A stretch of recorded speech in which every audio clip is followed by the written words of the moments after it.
prend le temps de nous avertir. Même quand c'est une bénédiction. N'est-ce pas? Il prend le temps de nous dire, prépare-toi à recevoir la bénédiction.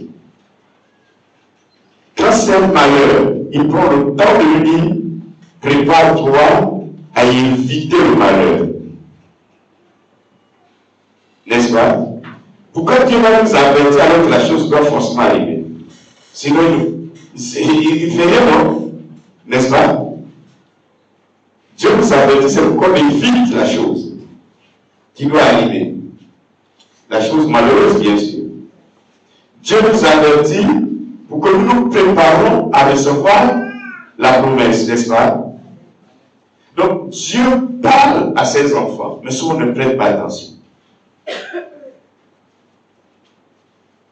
Pourquoi Dieu nous parle? En fait, il veut démontrer la dimension de son amour. Il nous aide.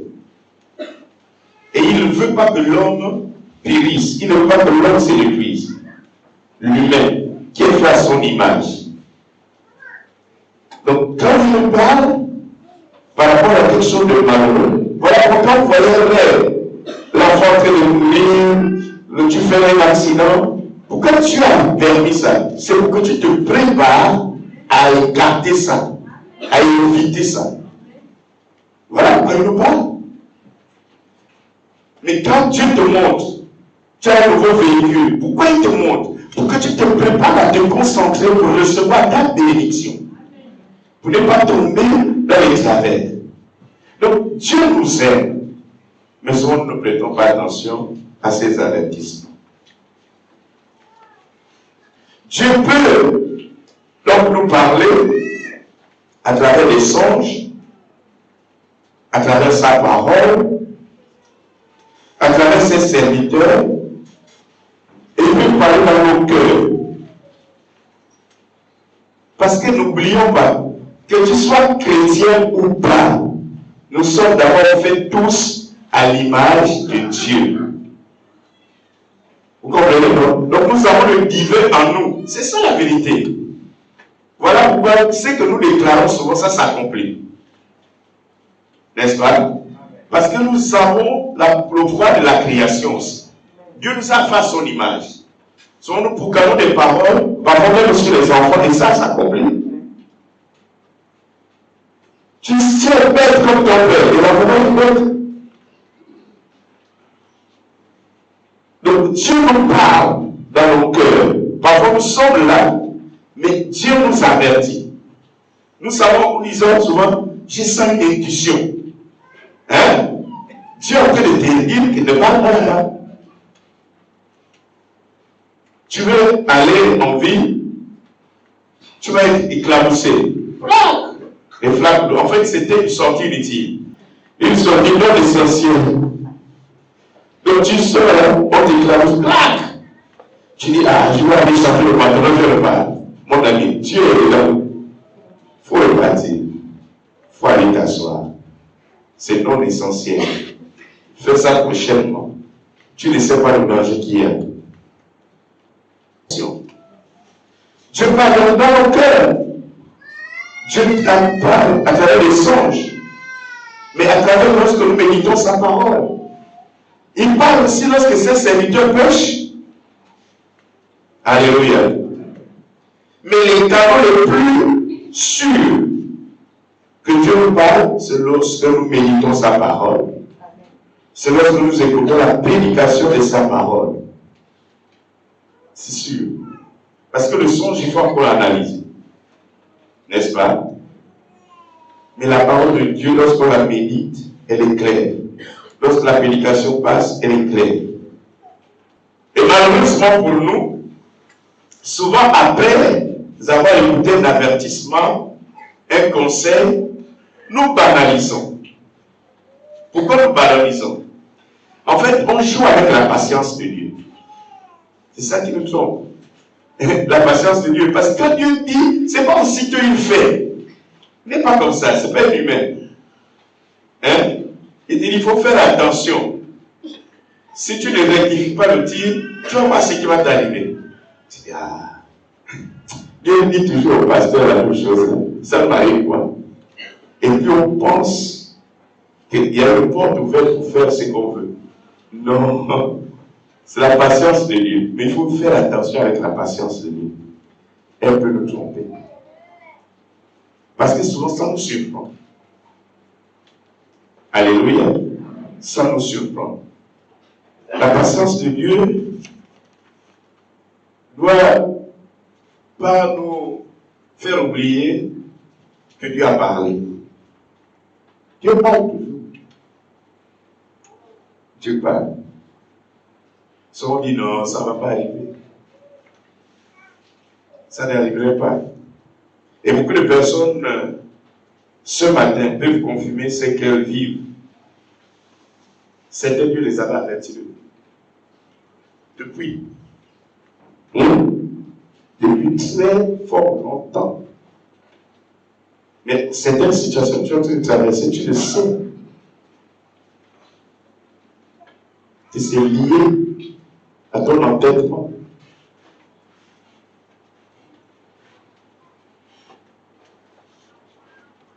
C'est arrivé comme une surprise. C'était comme une surprise pour. C'est là où tu vas te souvenir de tous les conseils, de tous les avertissements. Dans la Bible, il y a eu une personne qui a subi pour avoir banalisé les avertissements de Dieu. Et donc, on va écouter le message de cet homme. Comment ça s'est passé? Jérémie 38, verset 14 à 18. Le pasteur Martin va nous faire la lecture. Jérémie 38, verset 14 à 18. Dans Jérémie 38, verset 14 à 18. Le roi Sédécias envoya chercher Jérémie, le prophète, et le fit venir auprès de lui dans la troisième entrée de la maison de l'Éternel. Et le roi dit à Jérémie, j'ai une chose à te demander, ne me cache rien. Jérémie répondit à Sédécias, si je te l'ai dit, ne me ferais-tu pas mourir? Et si je te donne un conseil, tu ne m'écouteras pas? Le roi Sédécias jura secrètement à Jérémie en disant, l'Éternel est vivant, lui qui nous a donné la vie. Je ne te ferai pas mourir, et je ne te livrerai pas entre les mains de ces hommes qui en veulent à ta vie. Jérémie dit alors à Sédécias, ainsi parle l'Éternel, le Dieu des armées, le Dieu d'Israël. Si tu vas te rendre au chef du roi de Babylone, tu auras la vie sauve. Et cette ville ne sera pas brûlée par le feu. Tu vivras toi et ta maison. Mais si tu ne te rends pas au chef du roi de Babylone, cette ville sera livrée entre les mains des Chaldéens, qui la brûleront par le feu, et toi, tu n'échapperas pas à leurs mains. Amen. Amen. C'est quoi l'histoire? Je vais un peu situer les gens dans le contexte. Le peuple d'Israël, donc le peuple Juda, parce que le royaume était déjà divisé, la partie du nord était déjà déportée, et la partie sud du royaume, donc Juda, avait mal agi contre Dieu, et Dieu avait décidé de les amener en esclavage dans un autre peuple. Et puis, le peuple en question va commencer à envahir Juda, Babylone. Et puis, ils vont amener le roi qui faisait la résistance. Ils vont établir un autre roi. Donc, c'est le roi babylonien va établir un autre roi à Juda, qu'on appelle Sédécias. Il dit, bon, c'est toi qui gères pour l'instant les choses. Donc, ils étaient déjà dans le processus de la déportation. Et là, Jérémie est le prophète, il est le porte-parole de Dieu. Le roi veut savoir qu'est-ce qui va se passer exactement. Est-ce qu'il y a quelque chose que Dieu veut nous dire? Et puis il appelle le prophète. Mais comme il sait qu'il sort là de la prison, est-ce que le roi là ne va pas encore me tuer? Il dit, si tu peux me dire la vérité, qu'est-ce que Dieu veut? Et puis le prophète dit, ah, si je te dis, tu risques de me tuer. Il dit, non, tu auras la vie sauve. Dis, ok, je vais te dire. Dieu vient de me dire, on va forcément aller en déportation, qu'on veuille ou pas. Mais pour que tu puisses avoir la vie sauve, pour qu'on ne brûle pas tout le village, pour qu'on ne tue pas toute ta famille, rends-toi au roi adverse. C'est la seule porte de sortie. Mais nous, on va partir en déportation. Tu as déjà décidé. Il dit, ok, on garde ça entre nous.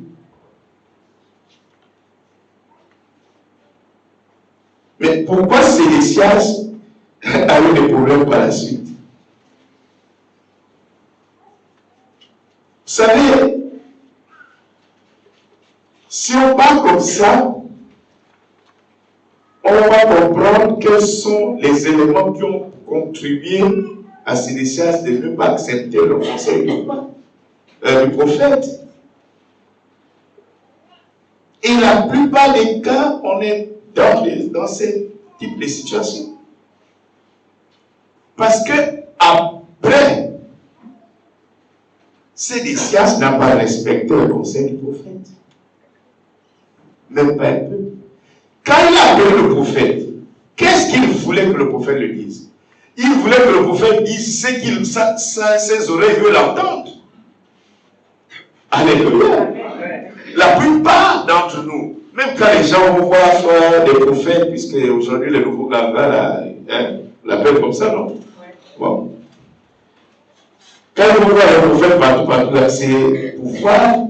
Ils veulent entendre ce que leur cœur ne veut entendre. Mais comme les gars ont fait la psychologie, c'est là l'outil qu'il a créé. Il veut avoir un peu son business. Il sait que là, c'est en décembre, il y a les fêtes. Les enfants ont besoin de jouer. Et puis les gens sont alignés. Quand ils regardent comme ça, ah, pour faire, je suis venu vous voir pour mon mariage là. Mais il sait qu'il ne va pas dire, il faut te convertir pour que tu puisses avoir le mariage. Ça va énerver la femme qui est en face. Il regarde la voiture et dit, celle-là, je crois que l'offrande d'aujourd'hui, c'est au moins 300 000. Ça fait déjà 2 jouets des enfants, ou 3. Le prophète fait ses calculs. Il dit, maman, mais pourquoi il est méchant comme ça? Non, je vois ce grand-père, mais tu as tapé à la bonne porte.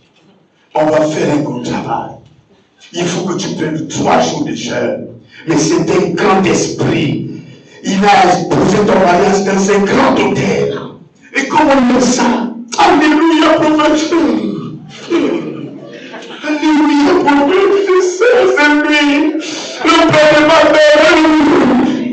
Je le sens. Mais tu le tapes à la bonne porte. Parce que le prophète est en train de combattre en ce moment cet esprit. Mais puisque tu veux entendre ça, tu aimes ça, il rentre dans ton jeu. Après, puisque tu as grelotté, alors l'âme est fragile. L'âme, c'est le centre des émotions. Il suffit que je te dise quelque chose, tu vas commencer à grelotter, tu vas tomber. Après, il dit, bon, il faut d'abord sceller la consultation. Oh, faites attendre, fouille là. C'est combien? Non, vous savez, moi je n'aime pas exiger, mais il ne faut pas donner les choses des miettes à Dieu. Il dit, là où j'ai déjà la solution de mon mariage, là, elle me pose 300 000. Maintenant, pour le battre, il dit, bon, j'ai un rendez-vous avec un ministre, c'est des menteurs. Que je dois aider à bâtir un hôtel pour ça, la confirmation de son poste. Ça c'est demain. Est-ce que je peux te prendre parce que j'ai trop de rendez-vous? Bon, je vais te favoriser pour demain. Donc tu prends, tu amènes une bouteille d'eau, café de Saint-Michel.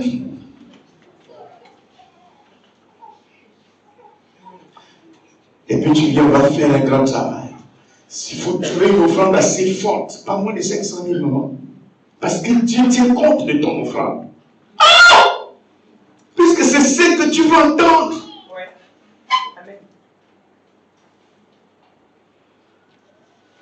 Ézéchias plutôt, était dans la même posture. Si vous prenez le texte, juste là où j'ai lu, vous n'allez pas comprendre quel était l'arrière-plan de Sédécias. Pour comprendre l'arrière-plan de Sédécias, le pasteur va lire Jérémie 14, versets 14 à 15. Voilà. Jérémie 14, verset 14 à 15. Je lis la parole de Dieu dans Jérémie 14, verset 14 à 15. Et l'Éternel me dit, c'est le mensonge que prophétisent en mon nom les prophètes. Je ne les ai point envoyés, je ne les ai point donné l'ordre, je ne les ai point parlé. Ce sont des visions mensongères de vaines prédictions, des tromperies de leur cœur qu'ils vous prophétisent.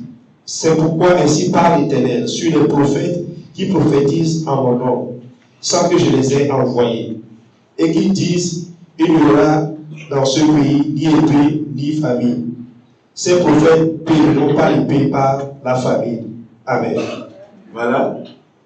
Sédécias, dans son royaume, il avait les faux prophètes. Et donc, il avait l'habitude de les consulter. Parce que quand Dieu choisit Jérémie est confronté à la guerre contre ces faux prophètes. Parce qu'ils disent, Père, disent-ils, mais Jérémie dit, il n'y aura pas de paix. Ils disent, il n'y aura pas la déportation. Jérémie dit, Dieu a laissé acter. Donc, son arrière-plan, c'était les faux prophètes qui disaient ce qu'il a dit contre. Donc, quand il appelle en cachette, il se dit que là, Dieu va dire la même chose que les autres. Dieu va dire la même chose que les autres. Et Dieu aime ça. Sédécias était là. Il dit, bon, faut pas dire, genre, c'est entre nous. Et nous connaissons la suite. Il n'a pas respecté. Sédécias n'a pas respecté le conseil de Dieu, l'avertissement de Dieu, l'orientation de Dieu. Il avait besoin de ces prophètes. Et peut-être les faux prophètes étaient là. Certaines personnes, parfois vous les voyez, elles sont avec vous là, de même de son là, mais ils sont arrivés avec nos prophètes. Parce qu'ils disent, là-bas, l'évangile est trop dur. On ne joue pas avec ça. Prête-toi attention. Prête-toi attention. Les faux prophètes sont nombreux. Le faux prophète peut être ta femme qui dort avec toi. Amen. Qui ne veut pas que tu prennes une forte décision. Le faux prophète, c'est ton mari. C'est les amis qui circulent avec toi. Bon, laisse ça. Toujours, ils voient le péché. Ils sont toujours là. Ils sont bien. C'est bon, mon ami. Mais ça rattrape toujours. Les autres disent qu'il faut laisser couler les moutons, la tabasse qui arrive. Dieu nous aime. Dieu nous aime beaucoup. Dieu nous parle progressivement, il nous oriente. Il veut de notre bien. Dieu ne peut pas nous parler pour nous faire du mal. Quand il nous parle, c'est pour nous aider. Il n'est pas notre ennemi, c'est lui qui nous a créés. Il veut notre réussite. Mais la réussite avec Dieu sur la terre, là, passe par beaucoup de sacrifices. On ne peut pas penser, c'est trop simpliste vous aussi. C'est trop simpliste. Que non, quelqu'un vient me verser l'eau en faisant sur la tête d'une bouteille d'huile, je suis déjà béni. C'est pas normal. C'est trop simpliste. Il y a des principes de Dieu qu'il faut respecter. Amen. Et parfois on prend ça, on met ça. Ah, c'est trop fort. Mon ami, c'est compliqué. Amen. Et c'est ce qui fait aujourd'hui qu'il y a beaucoup de serviteurs de Dieu qui ne touchent pas ce genre de message que je parle ce matin. Amen. Parce qu'il veut l'euphorie. L'église est pleine, on donne les dîmes, les offrandes, dansons, chantons. Alliance, on danse. Laissez ça, Dieu est déjà là. On est déjà en train d'aller. Prospérité, bénédiction, mon ami. Prospérité, là, ça demande beaucoup de sacrifices. Hein? Moi, je ne connais pas. J'ai essayé de fouiller. J'ai fait cette étude pendant longtemps. Moi, je ne connais pas une promesse qui s'accomplit dans la Bible sans condition. Chaque promesse dans la Bible a une condition. Il faut toujours lire. Si ce n'est pas avant, ça après. Quand vous écoutez, par exemple, tout arme forgée contre eux sans effet, et puis les gens s'arrêtent là, mais continue. Tel est quoi? L'héritage de qui? Il y a une condition. Il faut être serviteur. Et c'est là la date que l'on a fait. Moi, là, il faut le verset 1. Et celui qui prend la loi, il la respecte. Et la met en pratique. Donc, il ne faudrait pas qu'on rentre dans des choses. On en fait d'années. C'est la période de bilan. C'est un message de bilan. On doit s'asseoir. Dire, Seigneur, je crois que j'ai beaucoup raté. Il faut être lucide. Il ne faut pas faire semblant. Le faux fuyant nous l'attrape. Alléluia. Les faits de groupe nous trompent. Il y a beaucoup de faits de groupe. Il y a des gens qui pêchent par fait de groupe. Il y a beaucoup qui pêchent par le mouvement. Ah, laisse-moi ça. Tu vois, on fait des petits groupes, machin. Mais quand tu es coincé, tu restes seul. J'écoute. Seul. Les faits de groupe disparaissent. On va faire comme ça. Hé, regarde là. Mon ami, ne t'associe pas aux malédictions des gens. Il faut le laisser toi-même. Il faut les laisser faire ce qu'ils vont faire. Amen. Les faits de groupe trompent les gens. Surtout plus clair, c'est dans les couples. Il y a des couples, il y a des gens dans les couples qui veulent démarrer. Mais d'autres, ils le prennent comme des... Il faut le tenir en captivité, quoi. Amen. Parce que si celui-là s'est converti, mes fétiches là vont disparaître. Ouais. Beaucoup de femmes dans les églises ont fétiché les hommes. Et ils ne veulent jamais leur conversion réelle. C'est-à-dire que la mère de l'église, c'est pour qu'il abandonne les copines, pour qu'il continue à le contourner, à le garder. Mais dès qu'il a commencé à faire un pas de conversion, elle fait tout pour l'écarter de l'église. Amen. C'est dangereux, les gens sont méchants. Méchants. Les faits de groupe, ça me trompe. Et donc, notre ami qui suivait les faux prophètes, écoutez ce qui va se passer. Jérémie 39,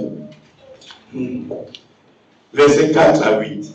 Je lis la parole de Dieu dans Jérémie 39, versets 4 à 8. Dès que Sédécias, roi de Juda, et tous les gens de guerre les eurent vus, ils s'enfuirent et sortirent de la ville pendant la nuit par le chemin du jardin du roi, par la porte entre les deux murs, et ils prirent le chemin de la plaine.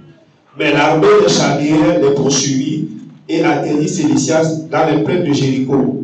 Ils le prirent et le firent monter vers Nebuchadnezzar, roi de Babylone, à Ribla, dans le pays de Hamath, et il prononça contre lui une sentence. Le roi de Babylone fit égorger à Ribla les fils de Sédécias en sa présence. Le roi de Babylone fit aussi égorger tous les grands de Juda. Puis il fit crever les yeux à Sédécias et le fit lier avec des chaînes d'airain pour l'amener à Babylone. Les Chaldéens brûlèrent par le feu la maison du roi et les maisons du peuple, et ils démolirent les murailles de Jérusalem. Amen. Un seul conseil à respecter. Mais regardez les dégâts. On attrape des enfants. On commence à les tuer devant toi. Des chefs de guerre, des ministres, on les coupe devant toi. Après, on ne te baisse pas d'abord les yeux. On va brûler tout pour toi. On te baisse les yeux, on t'amène là-bas pour te tuer. Ça dit que tu restes la dernière personne à voir. Dieu va permettre que tu vas voir tout ce qu'il avait dit. Parce que s'il mourait avant, il ne va pas voir. simple conseil.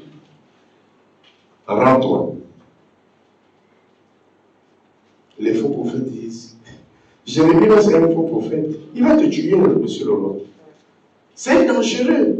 Tu es sûr qu'il est vrai?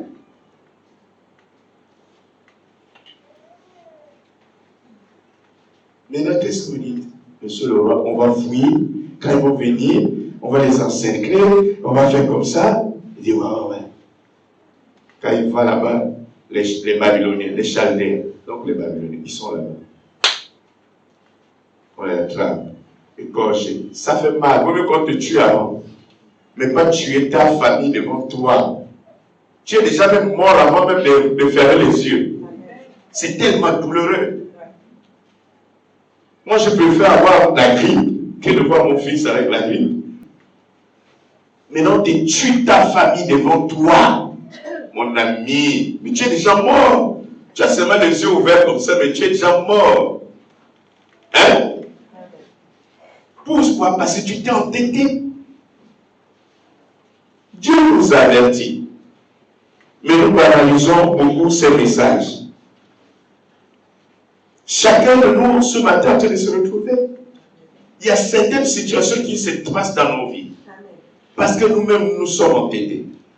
Nous avons ouvert les portes. On a tellement de conseillers. Ça, c'est l'avantage que j'ai eu avec le Seigneur. Dès que je me suis converti, je n'ai pas d'amis en Christ. J'ai des frères.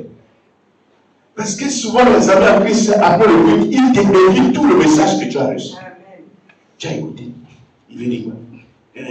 Il y a trop de sorciers. Amen. Ça, c'est la sorcellerie. Amen. Sorcellerie, c'est seulement ceux qui sont la nuit. Mais c'est ceux qui te disent sur ta vie de ta trajectoire. Amen. Tu as écouté. Tu es comme ça. Allez, ça. Mais il veut t'enlever ça. Amen. Mais toi, il y a trop de maboules dans les églises, quoi. Il y a des rusés et des maboules. Le rusé veut te déposséder de ce que tu as reçu. Tu es là, c'est quelle amitié? Quelle amitié? Demain, quand tu as un problème, tu es seul. Amen. C'est même lui qui va aller. On était à une église, mais j'étais là parce qu'il menait la vie. Quand on l'a nommé, la vie, il est rentré dans la loge. C'est maintenant lui qui a dit ça. Hein? Amen. Mais quand l'homme de Dieu disait, on va faire comme ça, il te disait, faut pas suivre. Faut pas suivre. Il faut faire attention. Prêtons attention aux avertissements de Dieu. Amen. Pendant toute cette année, Dieu nous a donné beaucoup de conseils, beaucoup d'avertissements, beaucoup de principes.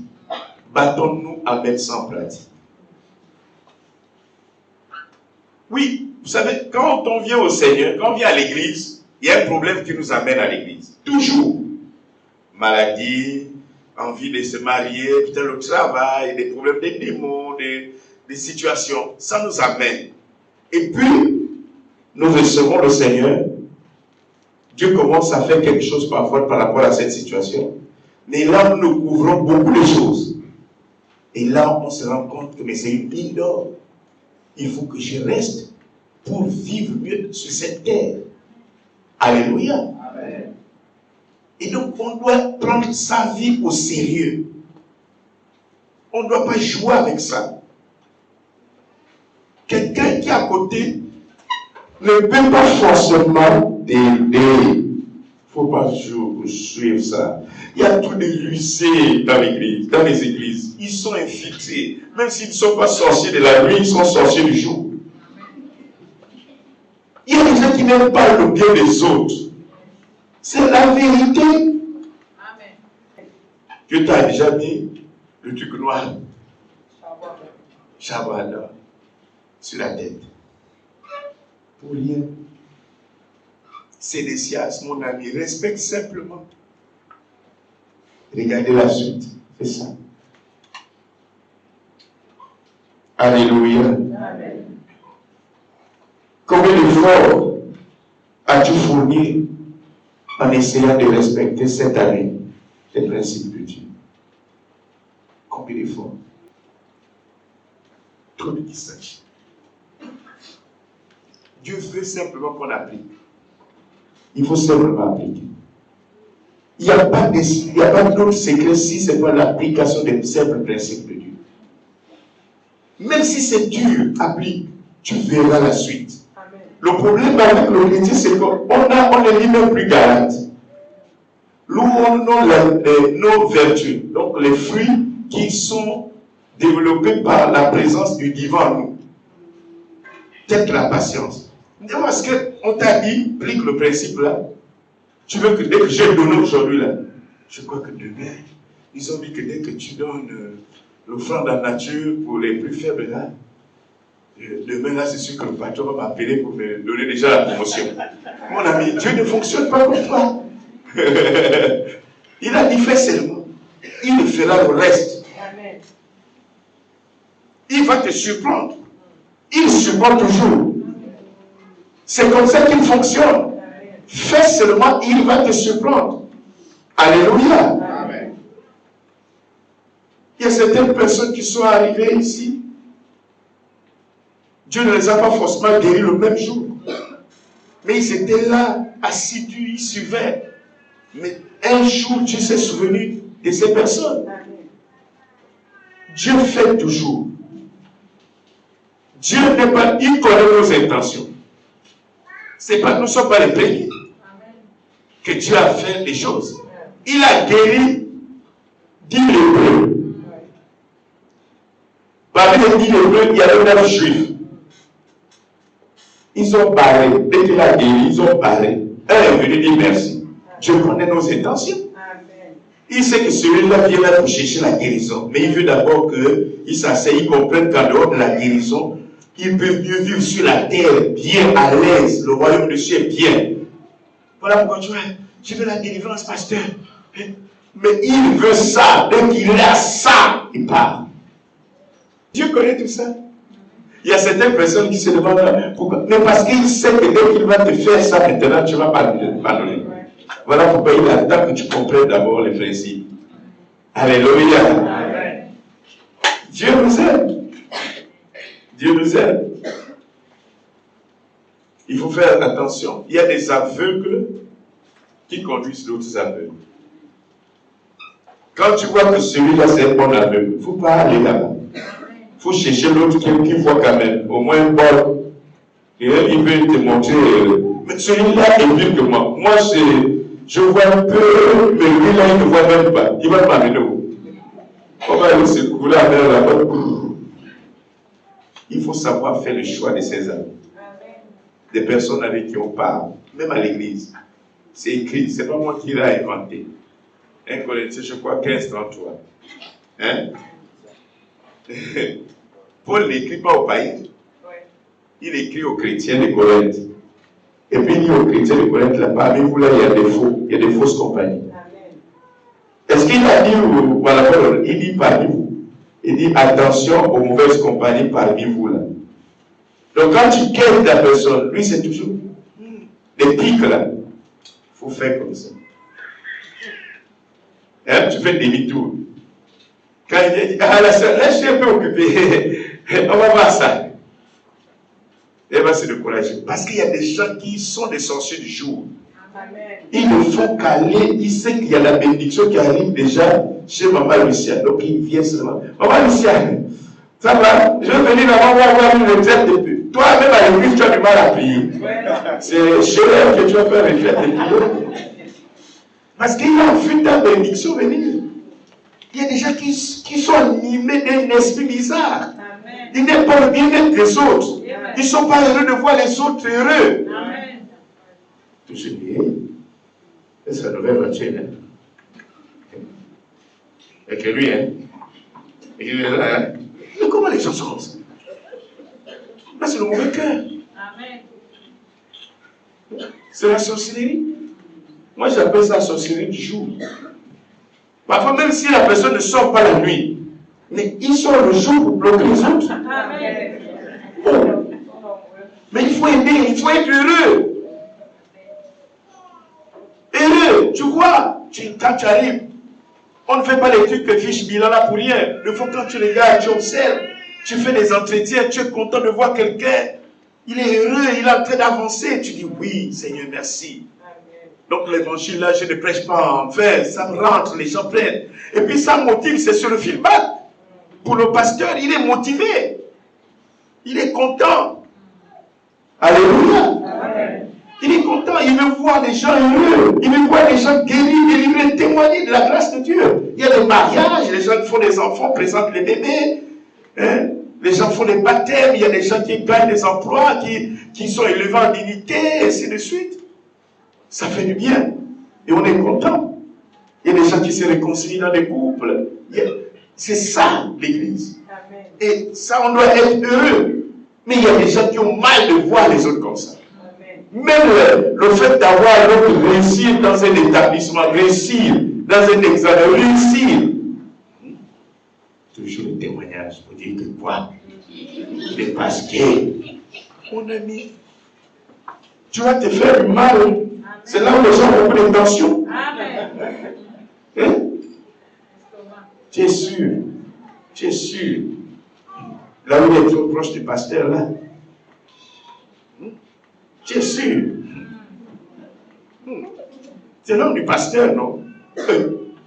Toi, tu es un bosseur, tu es mon homme. Tu es un négligent, tu n'es pas mon homme. Attends. Moi, je t'encourage, j'encourage tout le monde. Mais tu ne suis pas. Et les pasteurs le savent. Moi, je suis dur avec mes pasteurs. Les pasteurs dans vous, c'est les serviteurs de l'église. Mais les hommes de Dieu et les hommes d'église, c'est deux choses différentes. L'homme de Dieu, il est avec Dieu, il travaille pour Dieu. L'homme d'église, il travaille pour le ventre, pour son business. Hein? Voilà. Alléluia. Donc, c'est ce que je voulais nous dire ce matin, parce que nous sommes à l'heure des bilans. Prêtons attention aux avertissements de Dieu. Ne négligeons rien. Même quand on lit la Bible, il y a des Dieu qui nous avertit, qui nous donne des conseils. Prenons ça au sérieux. Parfois, c'est un enfant. Et ensemble.